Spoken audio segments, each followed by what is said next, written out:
Hello everyone, मैं हिमांशु यादव आप लोगों का फिर से स्वागत करता हूं हमारे यूट्यूब चैनल घर बैठे स्टडी पर। जैसा कि आप जानते हैं हम लोग इस पर एनटीपीसी को टारगेट किए हैं और उससे रिलेटेड जितने भी मैथ आएंगे उसमें सभी को हमने पढ़ना शुरू किया है। हालांकि कॉन्सेप्ट और टाइप हम इस तरह से हम लोग पढ़ते हैं ताकि एसएससी का भी आप एग्ज़ाम देते हैं तो भी आपको कोई प्रॉब्लम नहीं होने वाला है। तो आइए हम लोग स्टार्ट करते हैं। देखिए, आज का टॉपिक फिर से है रेशियो एंड प्रोपोर्शन ही है। इसका 2 वीडियो आप लोग को मिल चुका है, आज तीसरा वीडियो होगा। तो जो पहले 2 वीडियो को नहीं देखे हैं वो उससे पहले ज़रूर देख लीजिए, क्योंकि सारे कॉन्सेप्ट जो है पहले वीडियो से स्टार्ट हुआ है और कुछ कॉन्सेप्ट जो है कुछ टाइप जो है दूसरे वीडियो में दिया गया है। ठीक है, ट्रिक भी आपको दूसरे वीडियो से स्टार्ट है और पहले वीडियो से भी ट्रिक स्टार्ट है। तो आप पहले वीडियो से देखिएगा तो आपको जो है ज़्यादा समझ में आएगा कि कैसे काम हो रहा है। अभी तो क्वेश्चन स्टार्ट हो गया है, टाइप शुरू हो गया है। तो पहले वीडियो हमने कुछ टाइप देखा था, अब उससे आगे हम लोग शुरू करते हैं, आगे बढ़ते हैं। तो देखिए, इस आज के वीडियो का पहला टाइप देखते हैं क्या है। कह रहा है यदि 1 दर्जन दर्पण से भरा एक बक्सा गिरा दिया जाए तो निम्नलिखित में से कौन भंग दर्पण एवं सलामत बचे दर्पण के अनुपात को निर्दिष्ट नहीं करता है। तो सभी लोग निश्चित रूप से अपने से एक बार जरूर ट्राई कीजिएगा कि कौन सा ऑप्शन इसमें से आंसर हमारा होगा। कह रहा है एक बक्सा है जिसमें कि 1 दर्जन दर्पण यानी कि 12 दर्पण उसमें है, उसे गिरा दिया जाता है। जब गिरा दिया जाता है तो कुछ ऐसे होंगे जो कि टूटे नहीं होंगे और कुछ ऐसे दर्पण होंगे जो कि टूट गए होंगे। तो ये कह रहा है भंग दर्पण एवं सलामत दर्पण, यानी कि भंग दर्पण जो टूटा नहीं है, सलामत दर्पण मतलब जो भंग दर्पण जो भंग हो गया मतलब टूट गया है। ठीक है, सलामत जो कि टूटा हुआ नहीं है। तो दोनों का रेशियो क्या हो सकता है, दोनों का रेशियो क्या हो सकता है। ठीक है, अब देखिए समझते हैं इसको। देखिए टोटल कितने हैं, 12 है, टोटल 12 है। जब गिरेगा तो टोटल 12 का 12 गिरेगा। तो गिरने के बाद जो है जो बचा हुआ होगा, जो नहीं फूटा होगा, उसका जो सम होगा और जो फूट गया उसका भी सम होगा। दोनों सम तो 12 ही आएगा। मान लीजिए 4 दर्पण फूट गया है, 4 दर्पण जो टूट गया मतलब टूट गया कितना, 4 दर्पण टूट गया है। 12 में 4 दर्पण टूट गया है तो कितना बचा होगा, 8 दर्पण बचा होगा। ठीक है, अगर मान लीजिए 6 दर्पण टूट गया है तो कितना बचा होगा, 6 बचा होगा। ठीक है, और 2 टूट गया होगा तो कितना बचा होगा, 10 बचा होगा। कोई दिक्कत नहीं है ना।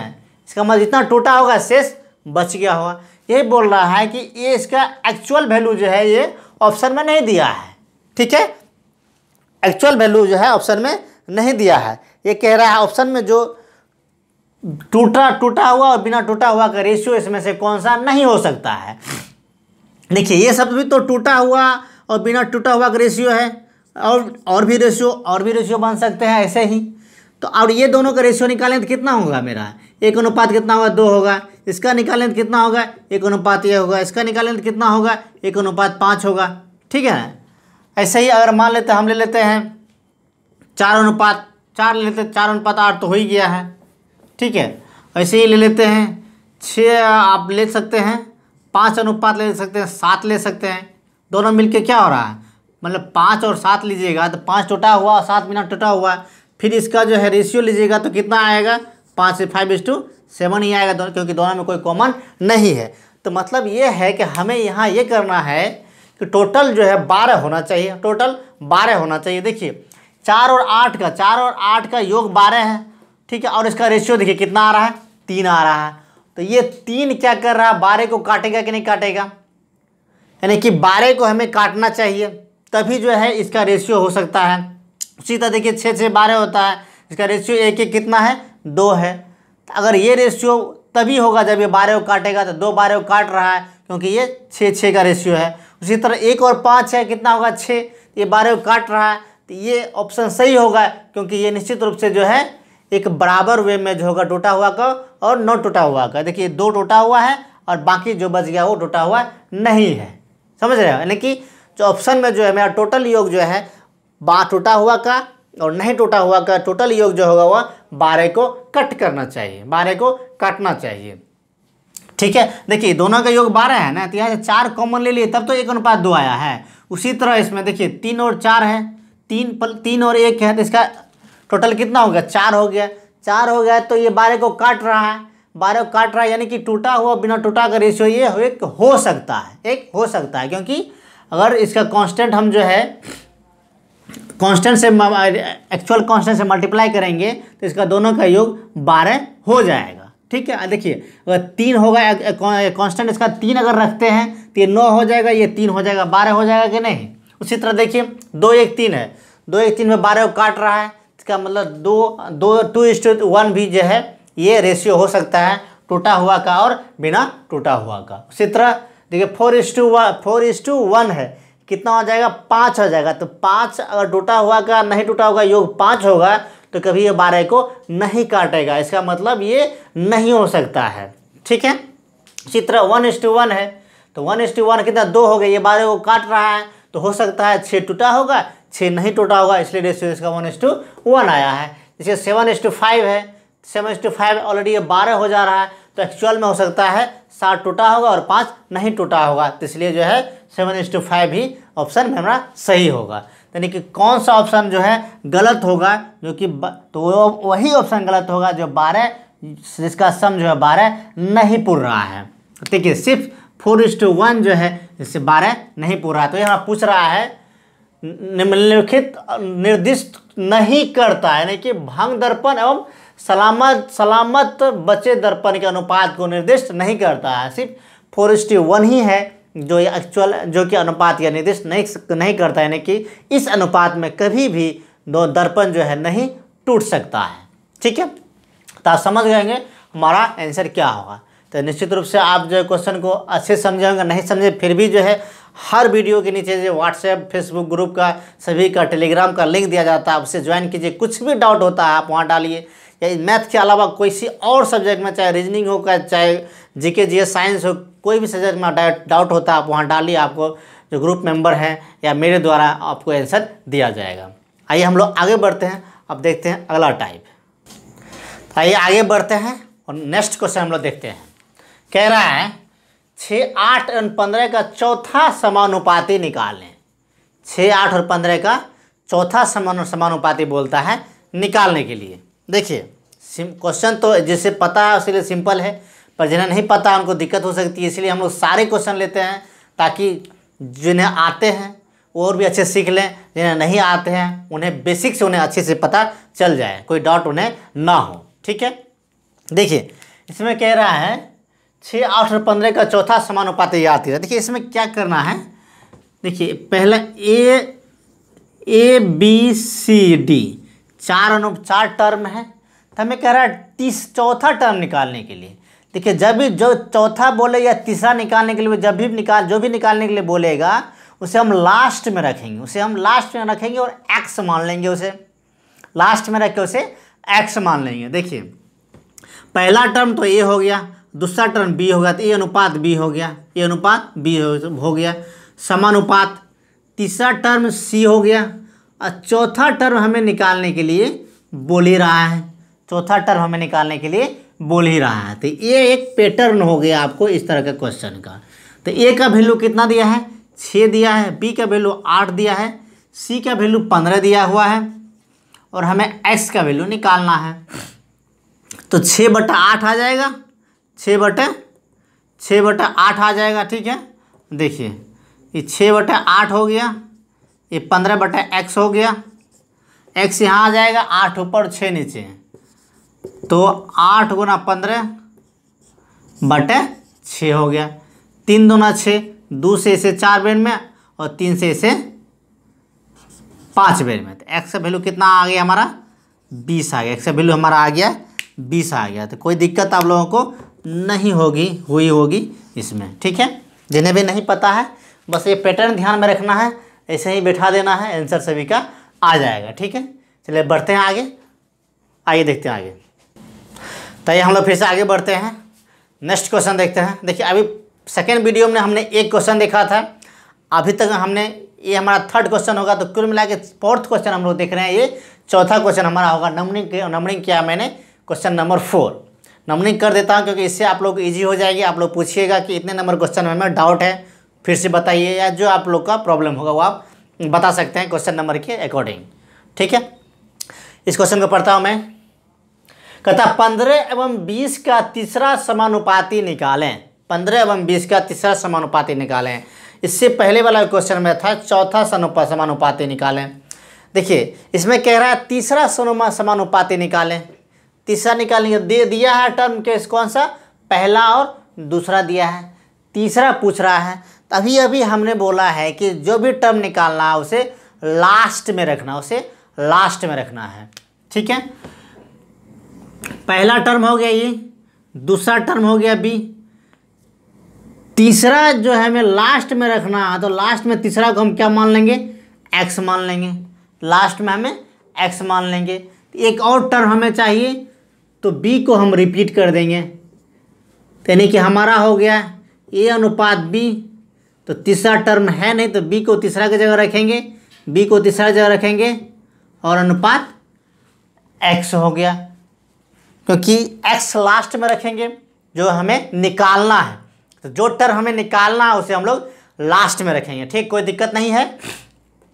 तो ए अनुपात बी हो गया। यहाँ भी बी इसलिए रखें कि ये तीसरा टर्म हमें निकालना ही है, तीसरा टर्म दिया हुआ नहीं है, तो बी की जगह तीसरा टर्म की जगह हम बी रखे हैं, और जो निकालना रहता है वो हम लास्ट में रखेंगे। तीसरा टर्म निकालना है तो हमने लास्ट में रखा है। तो इस तरह क्वेश्चन का पैटर्न ये हुआ, और यहाँ से एक्स का वैल्यू हमें निकाल देना है। देखिए यहाँ दिया है, ए दिया है 15, बी दिया है 20, और फिर बी यहाँ लेना है 20, और अनुपात एक्स हो गया। 15/20 हो गया, अनुपात 20/x हो गया। x निकालिए, यहाँ लीजिएगा, तो x इक्वल टू हो जाएगा 20 × 20 डिवाइडेड बाय 15। 5 से 3 बेर में, 5 से 4 बेर में, तो x इक्वल टू हो जाएगा 80/3। ठीक है, इसको तोड़िएगा तो 26 × 78, तो 26.2/3। कोई दिक्कत नहीं है, तो समझ गए होंगे। तो ये हमारा x जो है ये आंसर आ गया। तो इस तरह क्वेश्चन को भी कैसे बनाना है आप लोग अच्छे से समझ गए होंगे। चलिए बढ़ते हैं हम लोग फिर से आगे। ओके, आइए बढ़ते हैं हम लोग आगे। देखिए क्वेश्चन कह रहा है 3 एवं 75 का मध्य समानुपाती ज्ञात करें। हम लोग ने चौथा टर्म निकालना सीख लिया है, तीसरा टर्म निकालना सीख लिया, अब हमें मध्य समानुपाती सीखना है। मध्य समानुपाती कैसे निकालना है, मध्य मतलब सेकंड टर्म का, बीच वाले टर्म का मध्य समानुपाती निकालना है। जिसमें कि मध्य समानुपाती हम लोग कौन सा टर्म लेते हैं, इसमें हम लोग सेकेंड टर्म हम लेते हैं मध्य समानुपाती के रूप में। देखिए इसका पैटर्न क्या है, देखिए इसमें सेकेंड टर्म निकालने के लिए बोल रहा है। इसका मतलब पहला तो दिया हुआ है, ठीक है, दूसरा मांगने, पहला जो है मध्य निकालना है ना। तो मध्य में क्या होता है, हम लोग पहला और दूसरा कंसीडर करते हैं। देखिए मध्य में क्या होता है, जिस तरह से थर्ड में क्या था, पहला दूसरा ले रहे हैं और फिर से दूसरा को लेते थे और तीसरा एक्स मानते थे। ठीक है, फोर्थ में क्या था, पहला भी था, दूसरा भी था, तीसरा भी था और चौथा को एक्स मानते थे। ये फोर्थ वाला था। थर्ड में क्या था, पहला दिया हुआ था, दूसरा दिया हुआ था और फिर से दूसरा को मानते थे और लास्ट में निकालते थे।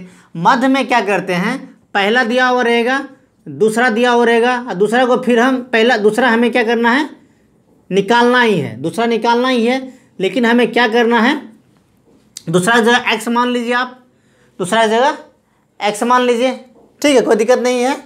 आइए देखिए इसके बाद क्या करना, तो इसमें हमें मध्य टर्म निकालना है। तो देखिए जब 4 टर्म होता है ना, ए बी सी डी, तो ये दोनों के आपस में क्या हो गया, ये दोनों हो गया मध्य टर्म हो गया। तो हमें जो है मध्य टर्म निकालना है। तो दूसरा टर्म पता नहीं है, तीसरा ही पता नहीं है और लास्ट वाला टर्म जो मध्य टर्म हमें पता नहीं ना, मध्य हमें टर्म पता नहीं है। दोनों को एक्स मान लिए और 4 टर्म को बी मान लिए, 4 टर्म को बी मान लिए। यानी कि ये कितना हो गया, 1:x बराबर हो गया x/b हो गया। अब देखिए क्या लिख सकते हैं इसे, 1/x बराबर x बटे क्या लिख सकते हैं, b लिख सकते हैं।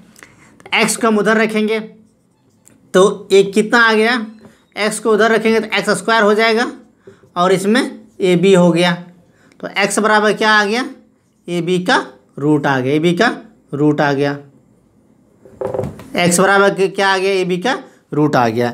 यानी कि ये एक फॉर्म हो गया किसके लिए, जब हमें मिड टर्म निकालना है तो एस को हम जो है एम भी मान सकते हैं, क्योंकि मिड टर्म को एम लिख सकते हैं, इसको मीन वैल्यू नहीं है। एक्स मतलब क्या हो गया, मीन टर्म। मीन टर्म जब निकालना है, देखिए एक्स मीन टर्म निकालना है तो उसका वैल्यू क्या हो गया, रूट ए बी, यानी कि मीन टर्म हमें निकालना है तो उसका हो गया root A B, root A B. ये हमें फॉर्म याद रखना है।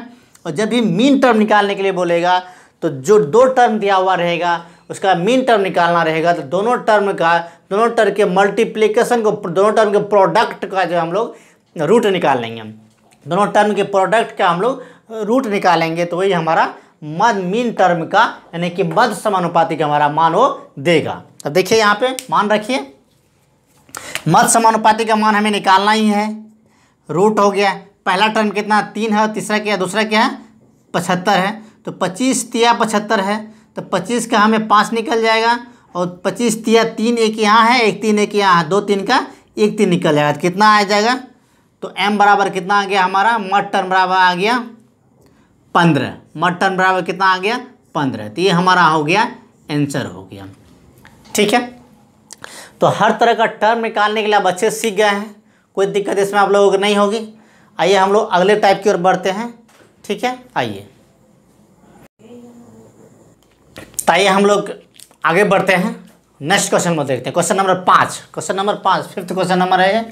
देखिए कहता है 391 391 रुपये को 3 हिस्से में विभाजित करें जो भिन्न 1/2 2/3 3/4 के समानुपाती हो। ठीक है, तो टोटल कह रहा है 391 रुपया है, उसे इस तरह से बांटना है, इस रूप में बांटना है, इस अनुपात में से बांटना है, तो एक एक को कितना मिलेगा। ठीक है, कि 3 व्यक्ति हैं, एक को 1/2 देना है, एक को 2/3 देना है, एक को 3/4 देना है। ये किस में है, अनुपात में, समानुपात में, ये सब अनुपात में है ये सब। तो इस अनुपात में हमें 391 रुपये को हमें बदलना है, मतलब इस पार्ट जिसे इस रेशियो में मिल रहा है, तो इस पार्ट वाले को कितना रुपया मिलेगा, इस पार्ट वाले को कितना रुपया मिलेगा, और लास्ट वाले को कितना रुपया मिलेगा, ये हमें बताना है। तो हमें क्या करना है कि टोटल का जो योग होगा, टोटल का जो सम होगा अनुपात में, उस उतने इकाई का, उसने यूनिट का वैल्यू कितना होगा 391, इतने इकाई का वैल्यू कितना होगा 391 होगा। ठीक है, अब देखिए इसको सम करेंगे, तो सम करने में नहीं बन रहा है तो क्या करेंगे, इसको सिंपल रेशियो में इसको तोड़ेंगे, सिंपल अनुपात में तोड़ेंगे, यानी कि जो नीचे का टर्म है उसे हम ऊपर ले जाएंगे, जो नीचे का टर्म है उसे ऊपर ले जाएंगे। तो कैसे करेंगे, तो नीचे वाले टर्म का जो है रेशियो लीजिए, तो 4 3 2 का रेशियो कितना हो गया 12 हो गया, 4 3 2 का रेशियो हो गया 12 हो गया। अब 12 से टोटल में हम लोग मल्टीप्लाई करेंगे, 12 से टोटल में मल्टीप्लाई करेंगे, तो 12 से 1 को मल्टीप्लाई कीजिए तो 12, और 12 को 2 से भागा दीजिए तो कितना आएगा 6 आएगा। 12 को 12 गुना 2 आएगा, तो 12 को फिर 3 से काटेगा 4 बेर में, तो 4 2 8 आएगा। 12 गुना 3 है, तो 12 को 4 से काटेगा 3 बेर में, और 3 तिया 9 हो गया, यानी कि हमारा ये रेशियो बदल के कितना हो गया 6 8 9, 6:8:9 हमारा ये रेशियो हो गया है। अब इस रेशियो में बदलना 391 का टोटल कितना हो रहा है 8 से 14 9 23, टोटल कितने यूनिट हमारे पास हो गए 23 यूनिट हमारे पास हो गया, और इस 23 यूनिट का वैल्यू कितना होगा 391 रुपया, 391 रुपया हो गया।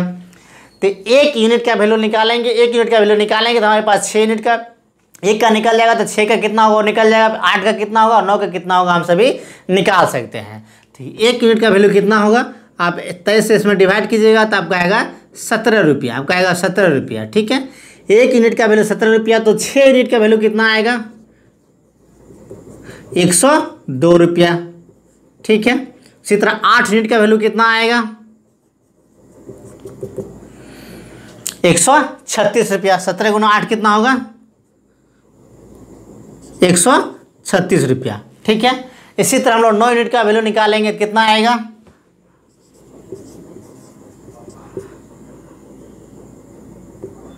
153 रुपया। आप सबको जोड़ेंगे तो आपका 399 प्राप्त होगा। ठीक है, सबको जोड़ेंगे तो आपको 399 हो जाएगा। तो हम देख रहे हैं, पूछ रहा था इस रेशियो में बांटने के लिए, अनुपात में बांटने के लिए एक एक को कितना मिला, एक को 102 मिला, एक को 136 मिला, और एक को 53 मिला। तो अच्छे से हम लोग समझ गए हैं। यहाँ मेन हमें समझना था जो फ्रैक्शन में अगर दिया हुआ रेशियो तो उसे हम लोग सिंपल अनुपात में कैसे तोड़ेंगे, ये हमें मेन यहाँ समझना था। ठीक है, आइए हम लोग फिर से चलते हैं, आगे बढ़ते हैं। ओके, तो हम लोग आगे बढ़ते हुए देखते हैं अगला क्वेश्चन। ये क्वेश्चन नंबर 6 है, 6 नंबर क्वेश्चन देखते हैं। ये भी अलग टाइप है, ये तो समझिए कि हम लोग 6 टाइप पढ़ रहे हैं, क्योंकि हम लोग अलग अलग टाइप ही देख रहे हैं। ये टाइप कह रहा है 581 को 3 हिस्से में विभाजित करें ताकि पहले हिस्से का 4 गुना, दूसरे हिस्से का 5 गुना और तीसरे हिस्से का 7 गुना आपस में बराबर हो। तीसरे हिस्से का 7 गुना आपस में बराबर हो। ठीक है, देखिए इसको क्या कह रहा है।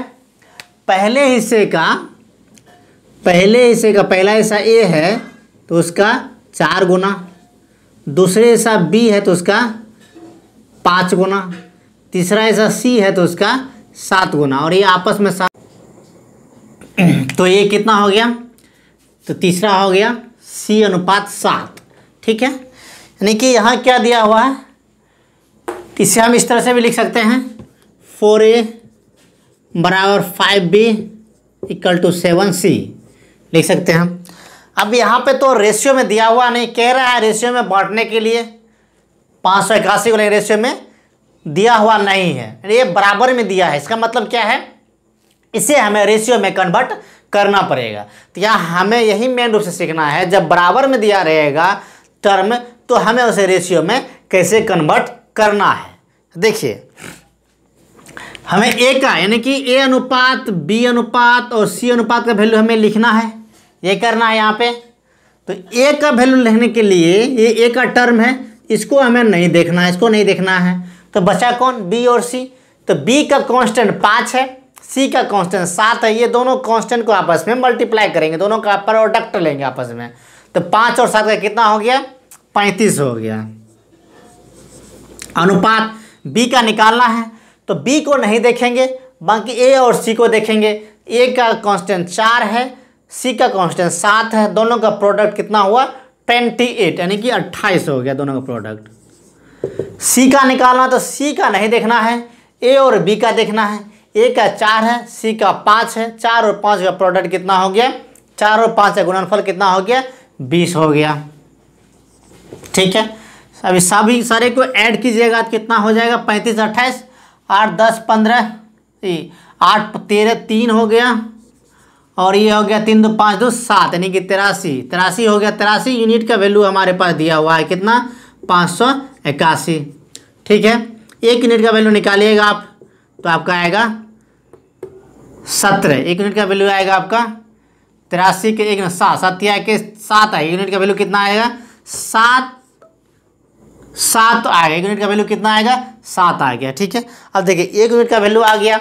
अब हमें निकल जाएगा 35 का निकालना, 28 का निकालना, 20 का निकालना है। तो सिंपल क्या करना है, 35 यूनिट का निकालना है, आप 35 गुना 7 कर दीजिएगा, आ जाएगा।